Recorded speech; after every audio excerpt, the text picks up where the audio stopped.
Уважаеми дами и господа, здравейте, Антон Нала се каза. Най-ми хареса хората, които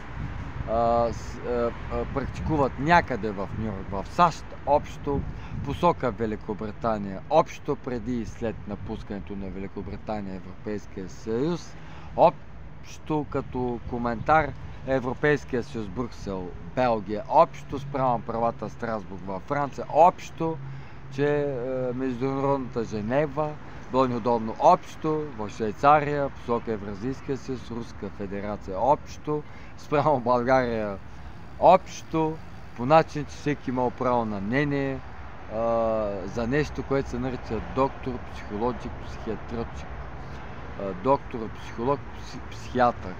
Тъй на мен доста ми неудобно спрямо паспорта и продължението за звуковите вълни. 8 са бомбите, 4 в Министерство на образованието и науките, по нашо сметало, спрямо замърсяването на околните води и среди, спрямо замърсяването на въздуха, различен вид химически състав, прахови частици. Отделно замърсяването, то е ясно това, което мога да кажа. Не коментираме по никакъв начин COVID. COVID-19 е изтекла тема. Плюс 5 вируса, които са стандартни за сезона в годината. Плюс 5 алергии, които са стандартни. Обаче нека по 2 пъти за всеки случай. Едно на ум, здравето, живота и свободата, покета, финансите, социално-здравната и икономическа политика на абсолютно всеки втория списък хора е много важно нещо за новите 40 лева. Та някакъв пример дах за по 10 лева, добре се изразих по някакъв начин. Това е като коментар. Залечих отляво надясно, напред-назад, горе-долу. По принцип добавяме и нещо наляво надясно. Втория е майка на знанието, къде е спред кадър в пътната безопасност по ли какво ли? Лили? Не. Лилиан, естествено софтуерна програма, обаче използвам само Антониан и Алексан. Отговор е една статистика в интернет пространството, където е опасно асимилирането на много информация в главата, да не влезете в един дуплекс в главата, спрямо че е свършил света. Всичко е завзето, не мога да учим, не мога да се развивам, няма такова нещо.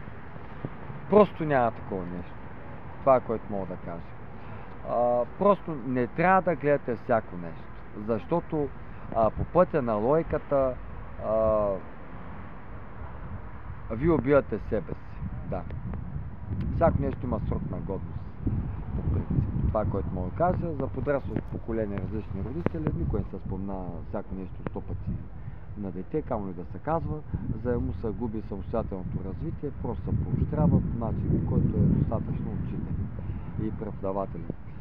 По принцип, за принципа, къде частни уроци продължението, ако не пък помощ на въпроса, отговор да развитие мозъка на детето, множествено число и така нататък. Това е като коментар в статистиката, бързо, съвсем скромно по този начин. Отричам, че имало определени хора, че за статистиката по медии реда нямат конец. Не питайте мен, няма такова нещо, шефа всичко разрешава при мене. Само да е логическо за социална, здравна, финансова, икономическа, балансова политика. Да.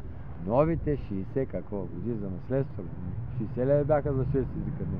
Или 60 лева, не. 10 лева по два пъти за мир или 40 лева новите, да. Ма много ми харесват тези 40 лева древна професия, дето обиждате, да. Но имайте напред, че такива като мене не се занимавам с това, което си мислите по медии и радиа. 5% останаха. Това е автоматично в камерата, което е нормално. Това е, че фрикент медията е нормално. Първи пример. Трето може да се направи по същия начин и не също. Обаче не знаете за разликите. Да. Това, което мога да кажа, може да е коренно различно.